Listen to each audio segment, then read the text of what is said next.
waar jy staan, kom ons bid net saam. Vader, dankie dat U hier is vanoggend.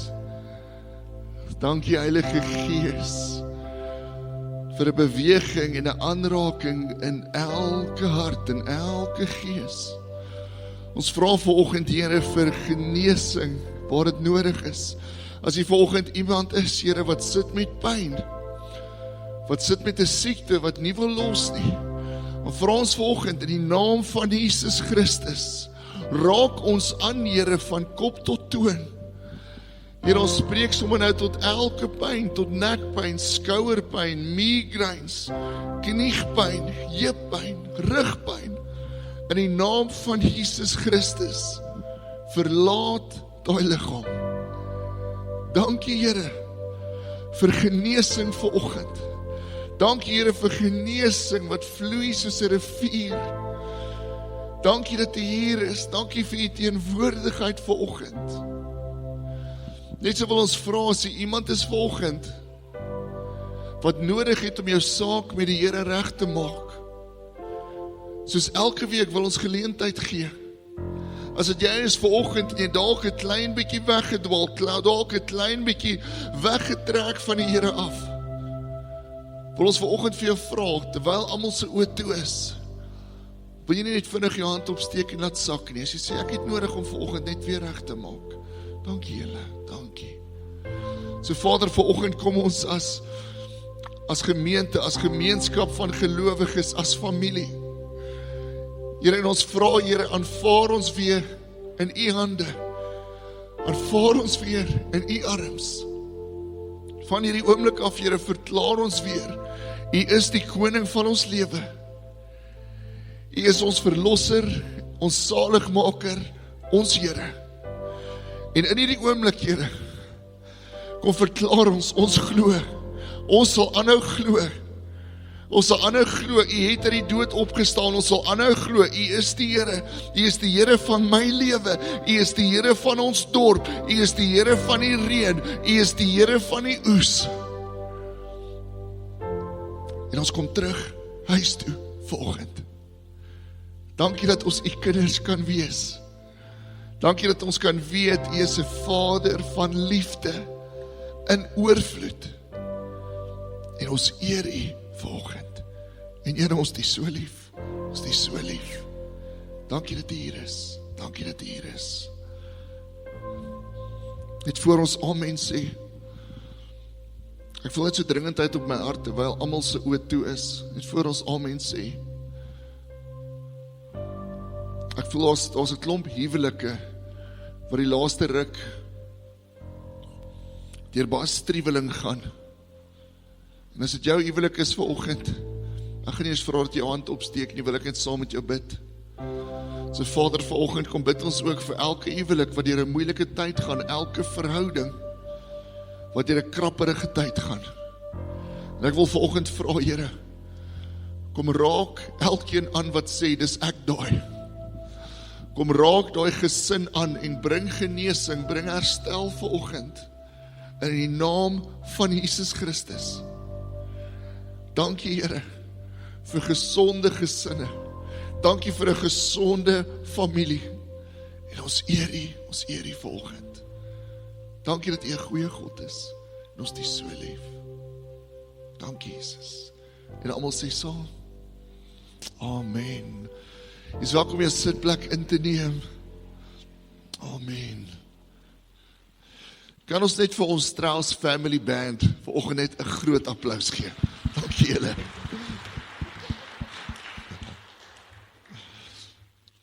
Kyk, ons min oomblikke wat ek hoendervleis kry in 'n lofprysingstyd, maar vanoggend was een van daai. So dankie Tinus, Marlies, dankie vir julle. Dankie vir julle gesin en vir julle harte. Ons is so opgewonde oor alles wat die laaste ruk gebeur en alles waarmee die Gees besig is. En ek wil net vanoggend 'n spesiale dankie sê aan Tannie Petru ook en haar span vir Vrydag. Ek weet sy sal dadelik sê dis die Here. En maar dankie Tannie vir dit wat Tannie ook Vrydag gedoen het en Donderdag gedoen het en die gawe wat Tannie ook deel met ons gemeente, met ons dorp, want is alles bediening. En Tannie Petru was die een wat die curry en reise maak gelei het. En daar het 430 bakkies curry en rys deur hulle hande gegaan. En hulle het oor elke een gebid. Kan ek dit sê? So dit was meer as net kos, dit was bediening. So kan ons net vir haar en vir die Here net 'n groot applaus gee. Dankie julle. Dankie vir elkeen wat gehelp het daar ook.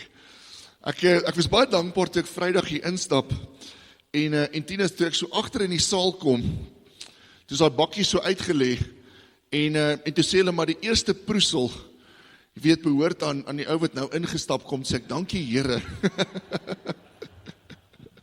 Ek was baie dankbaar daarvoor. So ons is die laaste ruk is ons besig met sekere woordwaarhede en vanoggend gaan ons 'n bietjie verder en bietjie dieper en ons praat vanoggend oor hierdie tema vry om te heers. Vry om te heers. En nou is dit mos altyd in die week waar jy hierdie tema ontvang, kom werk die Here self in 'n mens se eie hart ook. En dan kom daag hy my uit en dan dink ek, Here, werk dit partykeer bietjie sagter. Maar ek is opgewonde oor vanoggend se woord, so kom ons spring reguit in hom in.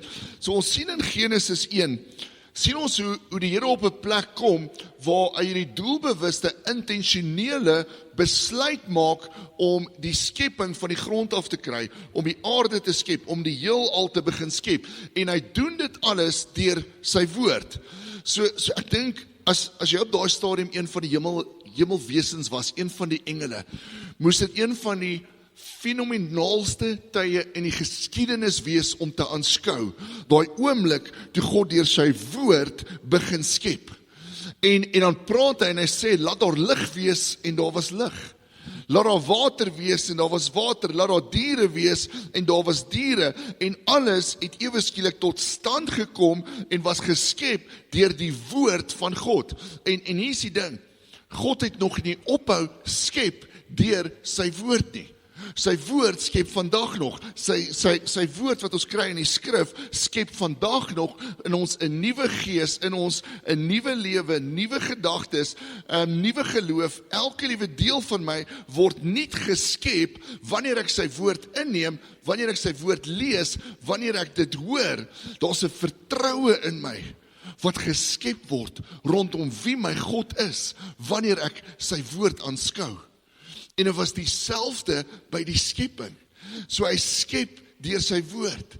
En dan op 'n stadium kom hy op die 6de dag. En is tyd om die mens te skep. En kom ons lees saam, Genesis 1:26. Toe het God gesê, kom ons maak die mens as ons verteenwoordiger, ons beeld, sodat hy kan heers oor die vis in die see, die voëls in die lug, die makdiere, die wilde diere, en al die diere wat op die aarde kruip. God het die mens geskep as sy verteenwoordiger, as beeld van God het hy die mens geskep. Man en vrou het hy hulle geskep. Toe het God hulle geseën en vir hulle gesê, wees vrugbaar, word baie, bewoon die aarde en bewerk dit. Heers oor die vis in die see, oor die voëls in die lug, oor al die diere van die aarde, ook oor die diere wat op die aarde kruip. Nou as jy in hierdie gedeelte gaan induik, is daar eintlik ongelooflike waarhede. Daar's ongelooflike diepte. Maar die twee woorde wat die heeltyd vir my uitgestaan het in hierdie week, is aan die een kant die woord verteenwoordiger en aan die ander kant die woord heers. Nou die woord verteenwoordiger beteken hierdie. Dit beteken 'n model of 'n afdruk van. 'n model of 'n afdruk van. En dit laat dink my eintlik aan hierdie klein modelkarretjies. Nou, ek weet nie wie van julle geweet het nie, maar 'n modelkarretjie is nie 'n Crazy Store karretjie nie. En ons is lief vir Crazy Store. Ek is baie dankbaar as een in Delmas. Maar hy kos ons geld, want elke keer as jy ingaan, dan is daai klein seentjie by. Dan sê hy, pappa, kan ek 'n karretjie kry? En dan sal hy altyd die een kry wat op special is, maar dankie daarvoor. Dit laat dink my, ons het toe ons nog self kinders was, het my pa hierdie vriend gehad, ou Chris, en Chris was hier in Johannesburg, en hy was 'n modelkar collector, ou wat dit by mekaar gemaak het. En ons kom eendag in hulle huis, en toe ons by die voordeur instap, toe het hy die kaste ingebou in die voorportaal van die huis. En toe hy die kaste oopmaak, toe is daar duisende klein modelkarretjies. Nou daai modelkarretjies was ongelooflik. So ons as kinders, ek bedoel, jy het so opgewonde geraak soos met Kersfees. Want nou gaan ons speel, en ons gaan hierdie goed ry in die modder. En al wat oom Chris sê is, asseblief nie. Jy moet nie dit doen nie. Want ons het gedink ons kan speel tot ons die prys gehoor het. En die ding van die modelkarretjies is van hulle, se liggies kon selfs aangaan as hy op 'n sekere manier ry, en dit was ongelooflik. Het was ongelooflik om te sien ook, maar hier is die ding van die modelkarretjie. Die modelkarretjie was altyd 'n afbeelding, 'n klein skaal model van die regte ding. So dis nie die oorspronklike nie. Sy engine gaan nie eers aan nie. Ons as kinders sou tegnies met dit kon speel, maar dit was 'n klein skaal model van die regte ding, van die ware ding. En dis wat hierdie woord beteken. As hy sê, ons is 'n verteenwoordiger van God, dan sê hy, ons is die perfekte afbeelding van God, die perfekte model van God. So elkeen van ons hier is 'n volmaakte, volkome, kleinskaal model van God. Ongeag wat jy in die spieël sien, dis wie jy is. Ongeag hoe jy na jouself kyk, dis hoe God jou gemaak het. Jy is die perfekte afbeelding van God, en jy kan nie daarvan wegkom nie. Die ding is net, ons verteenwoordig God nie altyd so goed nie. Ons verteenwoordig hom nie altyd so goed nie, want partykeer kry die deure van ons hart so 'n bietjie skrapies op. Ander kere begin ons wiele bietjie afval wanneer die druk hoog raak of die seisoen lank raak, en ons raak dan 'n model wat nie God goed verteenwoordig nie. Maar ons oorspronklike roeping, hoe ons oorspronklik aanvanklik geskep was as 'n klein afbeelding van God. Ons is nie hy nie, ons dra nie sy naam nie, maar ons leef namens hom. As ander na ons kyk, moet hulle selfs die detail van wie hy is in ons sien. Dis amper soos Jesus wat gesê het, maar as hulle my gesien het, het hulle my Vader gesien. 1 Johannes 2:6 sê hierdie. Dit sê, hy wat sê dat hy in hom bly, behoort self ook te wandel soos hy gewandel het. So Johannes sê vir ons, ek is veronderstel om te loop soos Jesus loop. Ek is veronderstel om te praat soos Jesus praat. Ek is veronderstel om die hart van Christus in my te dra. Ek is veronderstel om te doen soos hy doen. Dis deel van ons roeping hier op aarde. Maar dan gaan Genesis verder, en is vir eintlik so mooi. Hy sê, ons is in sy beeld gemaak as verteenwoordiger, en dan sê hy hierdie, sodat ons kan heers oor. Inteendeel, vers 28 sê, ons is in sy beeld gemaak en geseën om te kan heers. So aan die een kant is ons geskep om te heers, en aan die ander kant is ons geseën om te heers. Oor alles op die aarde, oor alles onder die aarde, oor ons huise, oor ons dorp, oor elke mag en krag in die geestelike realm. Ons is geskep om te heers oor elke leen in my gedagte, elke emosie of woede of vorm van aanstoot. Ons is geskep om te heers in die lewe. Wat beteken heers? Die woord heers beteken hierdie. Dit is maar een van die mooiste woorde. Dit beteken om deur God se autoriteit die mag om te lei, om te besluit en om te bestuur te besit. Die mag om te lei, leiding te neem, te besluit, sekere besluite te maak, te bestuur, sekere dinge te bestuur op aarde. So ons het die mag ontvang om te lei, om te besluit en om te bestuur. En hier's waar dit so mooi raak, namens God.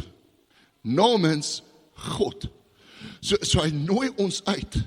Hy nooi ons uit en sê, maar neem op hierdie heerskappy. Begin leiding neem namens my, in jou huis, in jou besigheid, in ons skole. Begin besluit te neem soos ek dit sou neem. Begin om dinge te bestuur soos ek dit sou bestuur, namens God. Psalm 8 sê hierdie, Psalm 8 vers 6 tot 7. U het hom, dis nou die mens, net 'n bietjie minder as 'n hemelse wese gemaak, en hom met aansien en eer gekroon. U laat hom heers oor die werk van die hande, u het alles aan hom onderwerp. So hy sê, u laat hom heers oor die werke van u hande. Met ander woorde, God laat ons toe om te heers en om namens hom te heers. So ons verteenwoordig altyd sy koninkryk op aarde. Dit beteken wel. Dit beteken, wanneer ek sê ek heers, wanneer ek sê ek verteenwoordig God, beteken dit in die manier hoe ek heers, in die manier hoe ek lewe, is daar veronderstel om sekere aspekte van die koninkryk van God sigbaar te word deur my lewe. En wat dit is hier, Romeine 14 vers 17. Dit sê die koninkryk van God is nie 'n saak van eet en drink nie, maar van gehoorsaamheid aan God, van vrede en vreugde wat die Heilige Gees vir ons gee. Wat vir my mooi is van hierdie vers maak vir my die hele tyd hierdie vraag oop. Dit maak vir my heeltyd die vraag oop as ek sê, ek heers in my huis, ek heers in my gesin, ek heers in my finansies, in my werk, in my kinders se lewe, maak dit die hele tyd vir my hierdie vraag oop. Is ek besig om te heers en te lewe vanuit 'n plek waar die koninkryk van vrede sigbaar is in my lewe? Is ek besig om te heers vanuit 'n plek waar die vreugde van God oorspoel na almal wat rondom my is? Is ek besig om te heers op 'n manier waar elkeen wat rondom my is, ook saam met my gehoorsaam wil raak aan God? Heers ek vanuit 'n koninkryk van vrede en vreugde en gehoorsaamheid, of heers en lewe ek vanuit 'n plek van vrees en chaos? Ek dink baie mense besef nie, hulle heers vanuit vrees en chaos nie. En ons sien dit baie keer in huise. Ons doen baie beradings, baie huweliksberadings ook. En een van die grootste probleme waarmee ons sit, is dat wanneer iemand 'n verkeerde tipe heerskappy opneem, trap almal in die huis die heeltyd op eierdoppe. Hulle is bang iemand gaan snap, hulle is bang iets gaan fout gaan, of hulle is bang iemand gaan die heeltyd fout vind. En dis nie 'n koninkryks tipe heers nie. Beteken nie iemand kan nie daar kom nie, maar dit beteken ek ken my Vader nog nie goed genoeg nie. Ek word nog nie genoeg beheer deur die Heilige Gees om te kan heers soos wat hy heers nie. En dan trap mense op eierdoppe. En hulle is bang om rondom jou te kom, want elke keer as jy leiding vat, is daar seer. Maar iemand wat leiding neem, iemand wat besluite maak, iemand wat bestuur vanuit die koninkryk van vrede en vreugde en gehoorsaamheid, wat seker maak, daai goed is sigbaar in my lewe. As jy met my te doen kry, gaan jy vrede hê vir jou siel. As jy met my te doen kry, gaan jy vreugde kry in jou huis. Iemand wat heers vanuit daai plek, is die heeltyd besig om genesing uit te deel waar hulle gaan. Is besig om herstel te bring. Is besig om eenheid te vestig tussen mense. Maar jy het nodig dat jou hart ingeënt is in die hart van God, in die koninkryk van God in. So die Here kom by Adam, en hy sê vir Adam hy sê ek wil julle moet heers. Hy sê Adam en Eva, ek seën julle om te heers. En eintlik wat die Here gedoen het, is hy het Adam hulle ingelei of ingelyf as die eerste koninklike figure in die Bybel. Hulle was ingelyf as die eerste koninklike figure. Maar hulle was 'n instaan koning vir God. 'n Instaan koningin namens God. So die Here vra vir hulle. Hy sê gaan lei, gaan besluit, bestuur namens my, verteenwoordig my. En toe kom Adam en Eva, en hulle maak droog. En ons almal ken die verhaal van die sondeval in Genesis 3. Hulle eet van hierdie boom wat hulle nie moes eet nie. Ek het al baie keer vir myself gevra, sê ek, Here, as ek Adam en Eva was, sou ek van die boom geëet het? Ek weet nie, dalk as dit 'n donut was. Maar 'n appel, ek weet nie so mooi nie, in elk geval. Ons gaan daai uit-edit hoor. Maar hier is die ding, Adam en Eva het hierdie heerskappy op aarde gehad. Hulle kon leiding neem namens God. Hulle kon besluite neem namens God. Hulle kon bestuur namens God op 'n manier wat hom reflekteer aan almal en alles rondom hulle.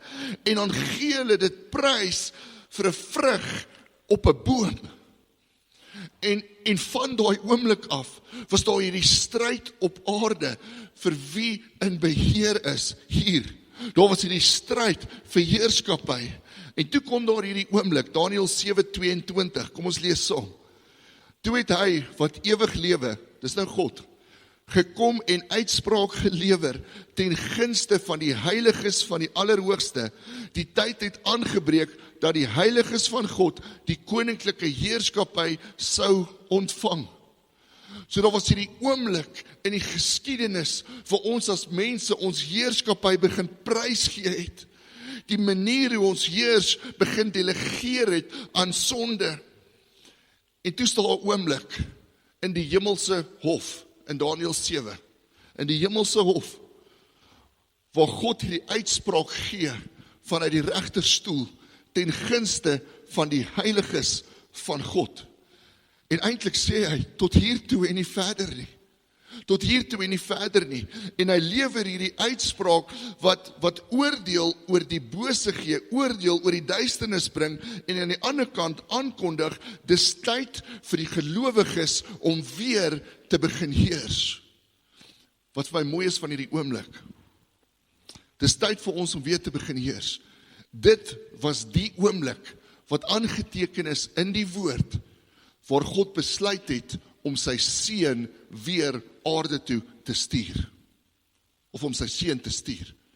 Dit was die oomblik, Daniël 7:22, waar hy besluit het om ons vry te koop, om sy seun te stuur, om ons vry te maak van die mag en die vashou en die kettings van sonde en dood en verslawing en woede en bitterheid en al die dinge. Dit was die oomblik in die geskiedenis waar God hierdie bevel gegee het en verklaar het, maar jy as gelowige is die kop en nie die stert nie. Jy as gelowige is 'n kind en nie 'n slaaf nie. Jy is vrygekoop en jy's nie 'n gevangene nie. Daar was 'n hemelse uitspraak in ons guns om die mantel van heerskappy weer op te tel. Ek dink vir my persoonlik is een van die hartseerste dinge om te sien, is om te sien hoe ons baie keer die heerskappy deel van ons identiteit mis. Om te sien hoe ons dit prys gee. Want wat baie keer gebeur is, ons gee ons harte vir God, en dis lekker, dis goed, dis mooi, maar ons skouers bly hang. Ons gee ons lewe vir die Here, maar ons stap nie in heerskappy nie. Ons bly slawe van omstandighede of leuns. Ons is vry, maar ons bly leef as gevangenes. So hele paar jaar terug, en hier is 'n ware verhaal, was daar 'n kind, en was 'n kind wat in 'n kinderhuis was. En op 'n stadium, na jare se geveg in die hof en al die plekke, kry die ouers dit uiteindelik reg om hierdie kind aan te neem. Hulle kry dit uiteindelik reg om hierdie kind aan te neem. En hulle vat hierdie seun, vat hulle huis toe, en hulle is baie opgewonde, want die kind gaan deel word van ons gesin. Kan jy dink, na 13 of 14 jaar in 'n kinderhuis, hoe opgewonde daai seun moes wees? En vir die eerste paar weke was dit nag. En daai ouerpaar sê naderhand, hulle sê ons weet nie wat om te doen nie. Hulle sê want daar's genoeg kos in ons huis. Daar's genoeg om te drink, daar's genoeg plek vir almal. Maar wat hierdie seun gedoen het is, die oomblik as die ligte afgaan in die aand, het hy gaan kos steel uit die yskas uit, en dan bære hy dit onder sy bed.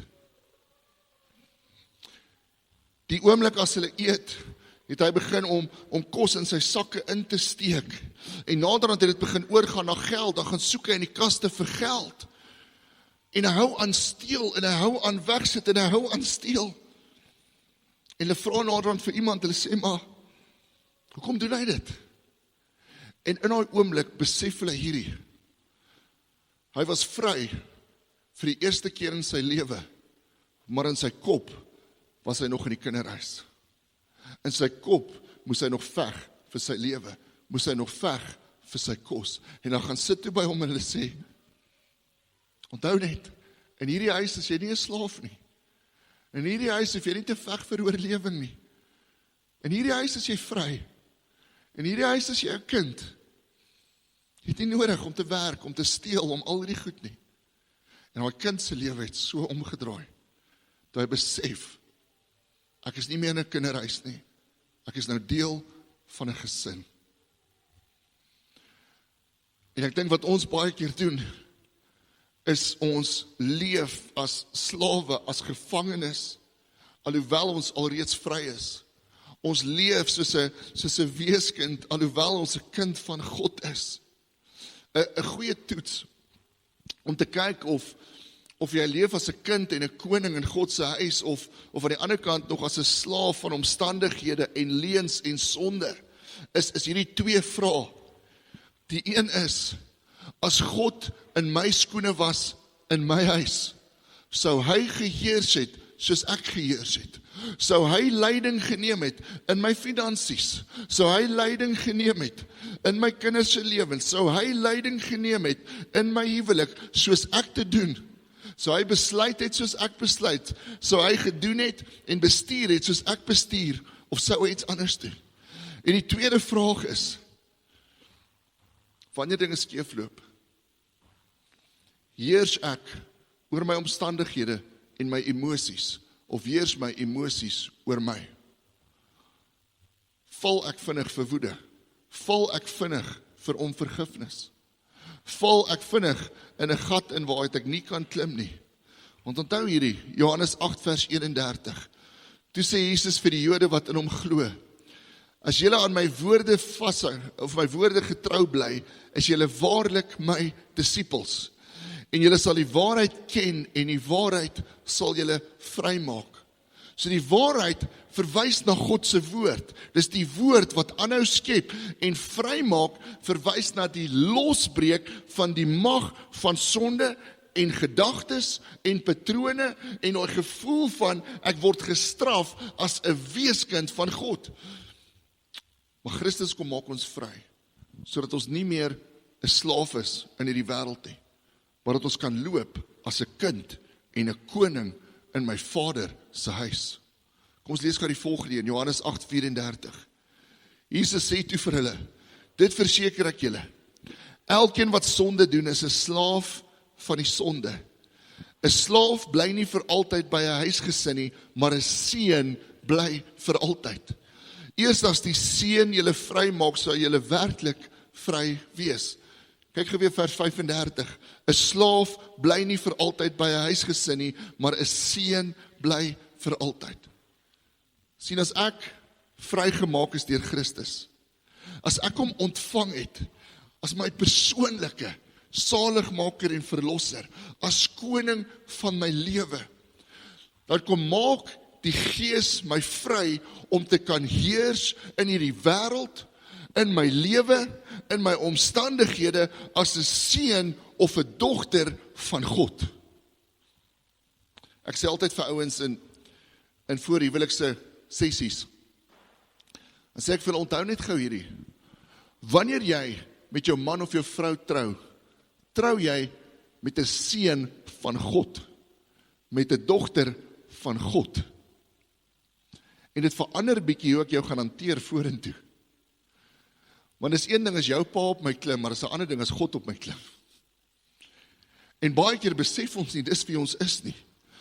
Sien hier is die ding, jy kan net heers in hierdie lewe, as jy onder heerskappy staan. As jy oorgegee het aan God se heerskappy in jou lewe. Die een ding wat ek besef, baie keer is ons slawe van ons emosies. Ons word vinnig getrigger. Ons is slawe van omstandighede. Hoekom? Want ons besef nie, ons is kinders nie. Kinders hoor anders as slawe. Slawe hoor anders as kinders. As ek probeer om God se stem in my lewe te hoor, maar ek hoor dit vanuit die plek van 'n slaaf, gaan ek iets anders hoor as wanneer ek dit hoor vanuit die plek van 'n kind. As ek die woord lees vanuit 'n plek van 'n kind, gaan ek iets anders sien as wat ek dit lees vanuit 'n plek van 'n slaaf. Ek dink my so aan Josef in die Ou Testament. Tina sê vir my so 'n bietjie speel in die agtergrond, dankie. Josef in die Ou Testament in Genesis 37. Josef was die dromer. En die Here gee vir hom 'n droom. Hy sê, Josef, ek wys vir jou hierdie prentjie van mense wat voor jou gaan kom buig. En wat die Here vir Josef sê, is hy sê, Josef, jy gaan 'n prins wees in Egipte. Jy gaan 'n prins wees in Egipte. En dan gaan Josef en hy deel dit met sy broers. Partykeer moet ons in wysheid iets deel of nie deel nie. En Josef besef dit nie.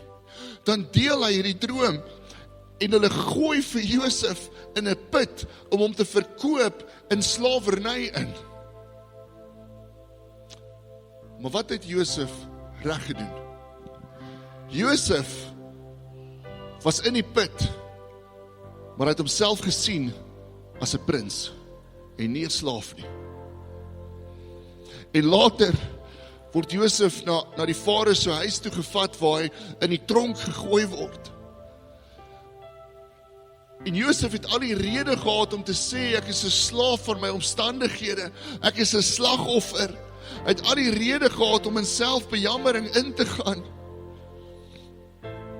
Maar hy is in die tronk. En dan sien hy homself nog steeds as 'n prins. As 'n koninklike, 'n kind van God. En later gaan hy vanaf die tronk na die paleis. Hier is die ding. Ons het nodig om ons heerskappy op te tel.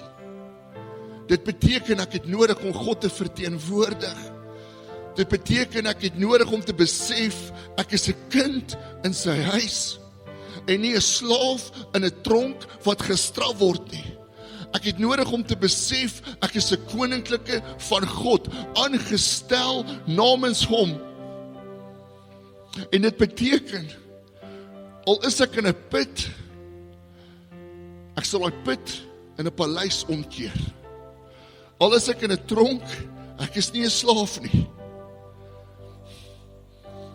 Sien wat baie keer gebeur, is ons sien onsself nie vanuit daai perspektief of vanuit daai plek nie. En ons sien dit in baie huise, en ek wil afsluit hiermee. Ons sien baie pa's en ma's, papas en mamas, wat in selfbejammering ingaan oor hulle huise, wat nie daai heerskappy optel nie, want al dinge by die werk gebeur. Of weet jy, dit voel nie vir my so lekker by die huis nie, en ek raak emosioneel oor al die goed, en ek raak 'n slaaf van my omstandighede of my emosies. En wat begin gebeur, is ek begin my heerskappy ruil. Ek begin my heerskappy ruil vir selfbejammering of vir sonde. En baie keer besef ons nie, wanneer ek nie stap as 'n verteenwoordiger van God in my huis nie, ongeag of jou huis 'n put is, of 'n woonstel, of 'n groot huis, besef ek nie, ek is besig om die paleis wat God vir my gegee het, in my hande toe vertrou het, om te keer in 'n put. Ek sal altyd die atmosfeer van my huis aftrek na hoe ek voel. Ek wil vandag vir elke pa hier sê, Papa, jy is 'n koning in jou huis. Ek gee nie om wat iemand by die werk vir jou sê, of hoe hulle jou hanteer nie. Jy is 'n koning in jou huis, en jou kinders sien jou as hulle Here. En jy, mamma, jy is 'n koningin in jou huis. Trek jou skouers terug, want jou kinders kyk op na jou. Die Here kyk nie na jou status, of jou werk, of hoe groot, of hoe klein jou bankrekening is nie. Wanneer ek by daai deur van my huis instap, lig op jou kop. Trek terug jou skouers, want hier is jy 'n koning. Hier heers jy met die autoriteit van God. En ons kinders het nodig om dit te sien. Ons kan nie toelaat dat enigiets van buite, leuns wat mense oor ons spreek, ons kan nie toelaat dat dit die paleis, en ongeag of jou huis soos 'n jou paleis soos 'n woonstel lyk, of hoe ook al dit lyk, ons kan nie toelaat dat die paleis wat God vir ons gegee het, 'n put word nie. Maar ons kan die put omkeer in 'n paleis. Maar dit gaan oor hoe ons onsself sien. En ons het nodig om te begin eers. Net so in ons dorp. Ongeag hoe jy ons dorp sien. Elke put kan omgekeer word in 'n paleis. Maar dit vra dat ons tonge begin knoop en begin lewe spreek. Want hier's dinge moontlik as ons as gelowiges ons mantel van heerskappy weer begin optel. Ons is vrygekoop met 'n doel. En is so dat wanneer mense ons sien, hulle hom sal sien. En dis hoekom ons heers. En dis hoekom ons vrygemaak is om te heers. En dis hoekom die Seun gekom het om ons vry te koop. So ek wil vandag vir jou vra, kom ons trek weer ons skouers terug. Kom ons lig ons kop. En as iemand 'n woord sê oor ons dorp, nee, hier heers God. As iemand 'n woord sê oor jou gesin, nee, hier heers God. As iemand 'n woord sê oor jou kind, ek weet wie besig is om daar te heers. En is die koninkryk van vrede en vreugde en gehoorsaamheid. Lig jou kop op, trek jou skouers terug, en kom ons neem weer die mantel van heerskappy terug. Amen. Kom ons bid saam. Here, dankie. Dankie Heilige Gees dat hier is vandag. Dankie vir elke oomblik van heers. Dankie dat ons saam met U hierdie mantel kan optel. Dankie dat ons kop kan lig, ons skouers kan terugneem, want ons is koninklikes en kinders van U. Ek vra vandag, Heilige Gees, help ons om te heers in ons huise. Help ons om te heers met ons kinders. Help ons om te heers in ons besigheid of in ons boerdery. Help ons om daai heerskappy weer op te neem. Ons is nie meer slawe nie. Ons is kinders in U huis. En ek wil vra, Here, help ons om so op te tree. Help ons om dit in te stap. Ongeag of ons in 'n put is. Help ons om te leef as 'n kind en 'n koning. Ongeag waar ons is. En dankie daarvoor, Heilige Gees. Dankie dat U hier is vandag. Dankie vir U woord. Dankie dat ons vry is om te heers saam met U. En ons eer U. En ons het U ontzaglik baie lief. Dankie daarvoor, Here. En almal sê saam, amen. Kom ons staan en sluit ons af met die laaste lied.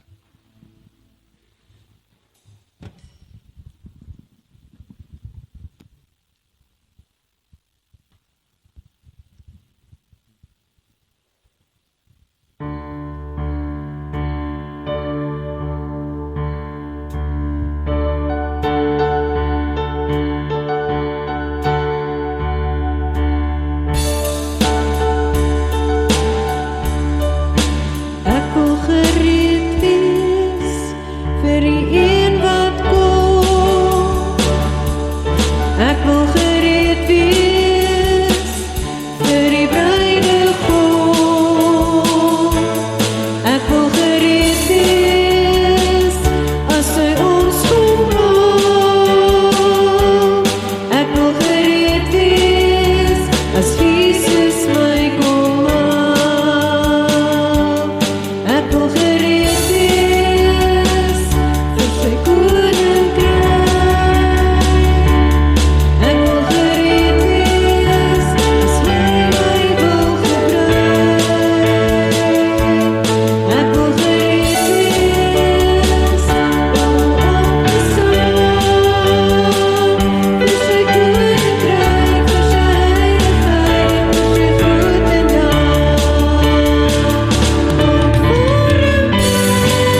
Ek wil jou ook uitnooi, kom kuier asseblief na die tyd saam hier in die saal hier agter.